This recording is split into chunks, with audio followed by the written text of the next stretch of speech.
All right, and we are off now. Okay, so welcome. Thank you for the comments that I'm your favorite geography teacher. So good thing I'm the only geography teacher at the school too.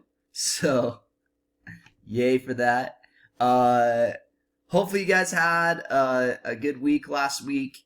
Um, you probably found out. Well, it doesn't really affect us very much, but they're going to be going this e-learning for the entire rest of the year. So uh, all your friends that maybe went to a brick and mortar school, they're going to kind of do the same thing you're doing, but you probably have a lot more practice than they do at it. So we kind of got the leg up there.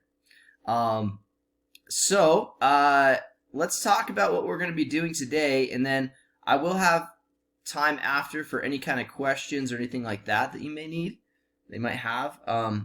Right now we're going to be working on lesson 4. So right now you should have had the lesson 1 quiz, a lesson 2 assignment, and lesson 3 assignment, and then today I'll give our lesson 4.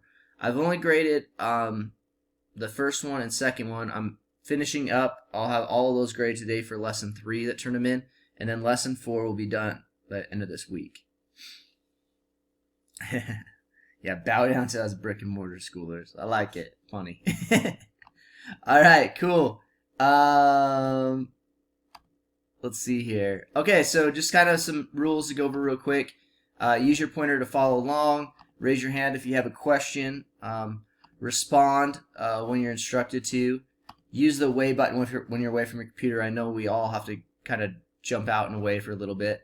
Blackboard chat tools appropriately, so I will give you time at the end of class if you want to chat it up, but while we're going through this stuff, let's focus on the instruction, and we'll get through there fairly quickly. All right, so today's objective, okay, what we're going to be doing, given a Newsela article, okay, so there's an article that is embedded in the Google form that I'll show you how to get.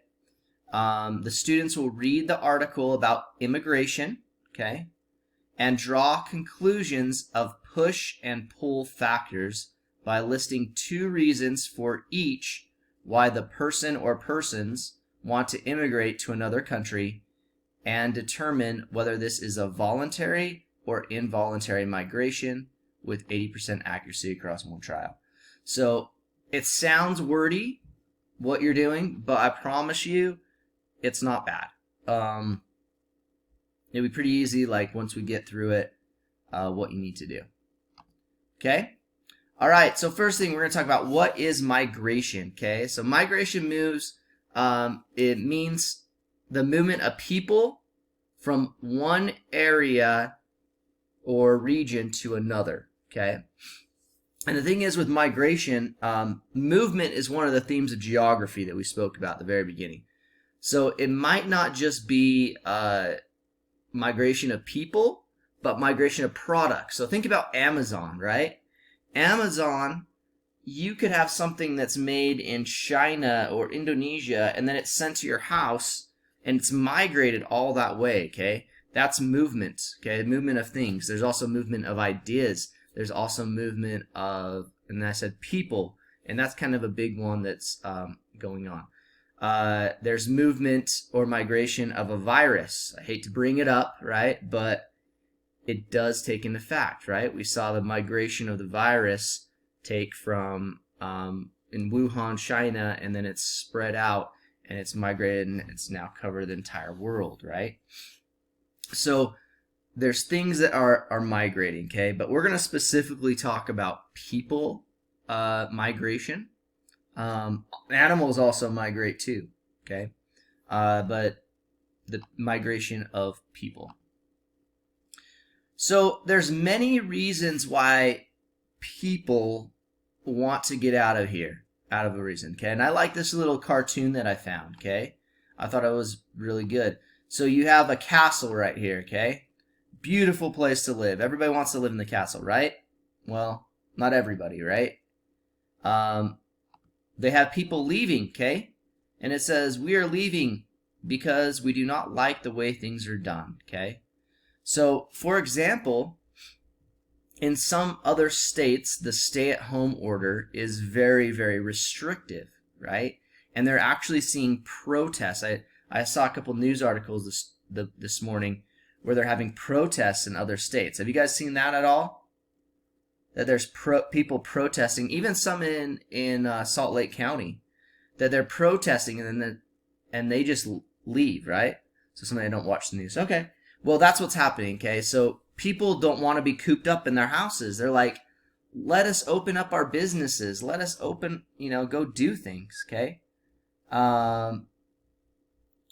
Yeah. So some people. So that's one thing, right, Thatcher? That's one way to look at it, right? Another way to look at it that they're coming from is you're taking away my freedom, right? And so these people, if you think about it right now, we'll think about this as New York City, where they have the big stay-at-home order, says that we're leaving because we don't like how things are done. So somebody said, but why though? My family is high risk due to okay. Yeah, so that's the thing, like, for safety, right? That's why they've done it, the stay-at-home order. But a lot of people are not staying home still, right? And you may think of it, that's an opinion. Another opinion is, well, so think of an example. If you have a business, right, and they've closed down your business and now you cannot provide for your family, now you don't have any food to put on the table. So this is a really hard thing, okay, as we're thinking of. So people may leave areas that are more restrictive, okay? But people may want that safety, okay? That will, and that's why they're coming into that area. So kind of think of it that way, okay? So yeah, so some people, they did send out checks to people, right? To help with that. But a lot of people, I mean, it doesn't do that, okay? Yep, and so that's one side of things. So you can say that, you maybe think some people are selfish because of that. But really, we all have our differing opinions, And so there's push and pull factors, okay? And so this is a really good lesson about how to talk about that and do these push and pull factors. So, push and pull factor, reasons why you would leave an area, okay? I like this picture of the bad wolf chasing the gingerbread man. I don't know if you've ever read that story. It's kind of fun to read to little kids, okay? But has anybody ever seen this pyramid right here? Or know what this pyramid's called? No? Okay. Who hasn't heard the story of the gingerbread woman and the wolf? Yeah. Okay, yeah, it's a pyramid, okay? This is called Maslow's hierarchy of needs, okay? So Abraham Maslow came up with this a while ago. But he says there's certain things that people need, okay? So the very bottom are physiological needs, okay? So at the very minimum, people need food to survive or we die, water, warmth, rest, okay, shelter. So all those things, okay? So if you took that out of somebody's daily living, right? And they don't have food or they don't have whatever. If you see this picture is really sad to me over bottom right. If you don't have the basic necessities, and then even the next one, the basic needs, so safety or security, okay? If people are shooting around you and you're not safe, you do anything you have to survive, okay? I like an example. I don't know if anybody has jumped. When I was younger, I did some stupid things. One is I went cliff diving, okay? So it's where you go on a cliff and then you jump into a lake. So I remember doing this one time, and I didn't dive, actually. I just jumped, right? Feet first. So I remember going in there, and I'm falling down into the water, and, I went really far down, and so I'm swimming up, and I feel like I'm running out of breath. Like, I'm like, I need to get air, and I'm fighting as hard as I can to get up to the top, right? And I would have done whatever I had to so I could breathe, so I'd live, right? that's the same thing when you take other things away. So breathing is one of those basic needs that you have. So I know it's a little bit longer, but what about food? Okay. If you didn't have food, what would you do to get food? Okay. What would you do? Would you steal? Usually a lot of people won't steal, right? But if you were starving, would you steal food? Would you steal somebody else's food? Would you hurt somebody? Right? I mean, would you kill somebody? Right? So it's going to that thing. So people do things that they don't want to, that maybe they wouldn't do otherwise, if they don't have these basic needs, right? And so we call these push factors, okay? So one of the things that you can do, right, if you don't have enough food, is you go somewhere where there is food, right? You leave an area. And so a lot of these people coming in, particularly like to the United States, right? Think about all the stuff. Maybe you've heard about the wall that Trump wanted to build, has been building, and that kind of stuff. All these people from like Central America are migrating up to the United States because they don't have like some of these basic necessities. Also safety, okay? And then also you got to other needs too. So once you have these basic needs, and I think this is where they're talking about why some people are protesting, they don't have belongingness and love needs, esteem needs, where you're being able to socialize with other people, right? If you were a single person and you were in isolation, how are you going to get this sense of belongingness and stuff like that? Anyways, the very top thing of the pyramid is called self-actualization, okay? He just means that's where you're at harmony with yourself. You have all your needs met. You're good. So somebody said, I'd ask, beg, or most likely work hard as possible. Yep. But sometimes if there's not any food available, you may just have to move, right? And so those are push factors, okay? So hopefully we understand push factors. Okay, the next one are pull factors. So this is the opposite way. So we talked about people, why they're moving, maybe leaving like Central America to come to the United States. But why would they want to come to the United States? Okay. Freedom, right? People aren't, some people may move to a different state because of this coronavirus thing, because some other states are less restrictive on what they do and they let you actually go outside, Also money, right? That you're able to obtain money.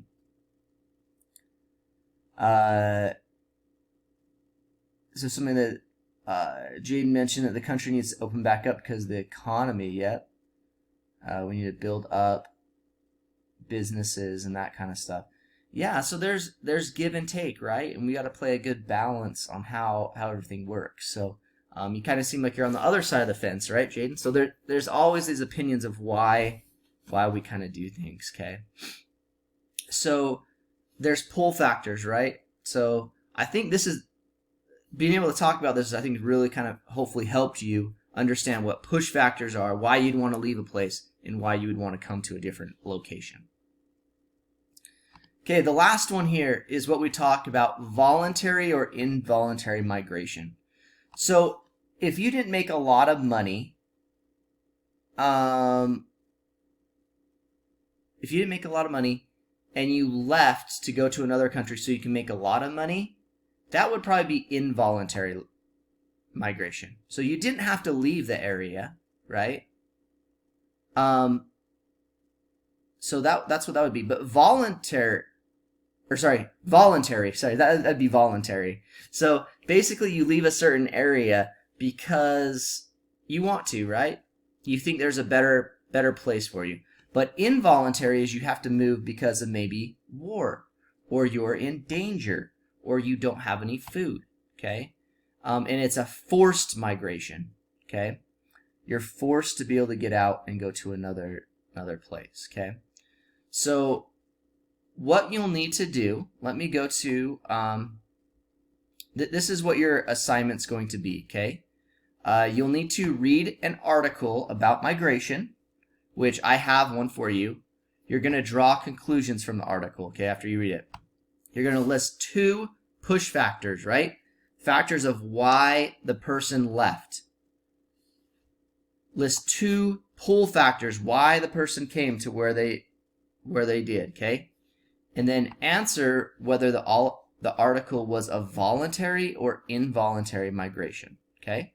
So since all of you are going to have to do it, let me send out in here. Okay, so that's the Google form. I just put it in the chat, but I'm going to screen share with you. So you can see what it looks like. Okay, can you give me a green check mark if you can see my screen? Green check mark. Okay, very good. I like when the computer's cooperating, it actually looks. Okay, so this is what it looks like. So you have the objective up here. You're going to write your name. If you didn't see this recording, this is from last block, but this is the same thing we went over just today, okay? What you're going to go, you get 5 points for reading this Newsela article. So you need to click on this link, okay? And it's going to pop it up right here, and it's going to go into this area, okay? And you're going to read about this teen, this 15-year-old that went, he lived in Central America and went to California to live with his mother. And it talks about why he went over, okay? And why he left El Salvador, okay? So you're going to put yes that you read it. Then you're going to list 2 push factors. Why did he leave El Salvador, okay? Then 2 pull factors. Then if it was, the migration was voluntary, involuntary, and that's what you need to do, okay? Let me see here. What does the question say real quick? If we all open back up again. Okay. Right, so that is an opinion. Yep, very good. Okay, so that is your assignment. Any questions on what you need to do?